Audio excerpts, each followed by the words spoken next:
How to fix Chrome opening unwanted websites automatically in your Android phone.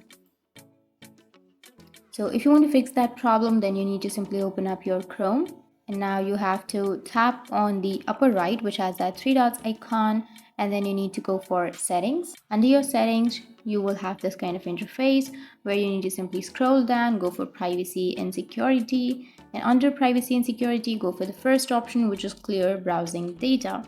And under that, you need to go for advanced, which is on the right side, and then choose last 24 hours, or you can also choose all time, and then you can choose your browsing history, your cookies inside data, your cached images and files.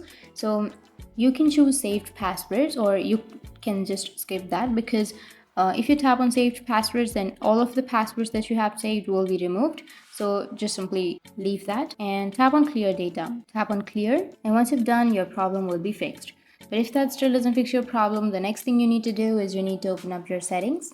Once you've opened, you need to scroll down and go for apps and go for the Chrome. But if you can't find your Chrome, go for see all apps and go for the search, which is on the upper right. Search for Chrome, and here you need to go for storage and cache and go for clear cache.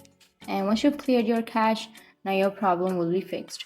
Or you can simply tap on clear storage and then tap on clear all data. First, you need to tap on free up space, tap on OK, and then clear your data. And once you've cleared, your problem will be fixed. So that's how you can fix Chrome opening unwanted websites automatically in your Android phone. And if you have any questions, feel free to comment below. Thanks for watching.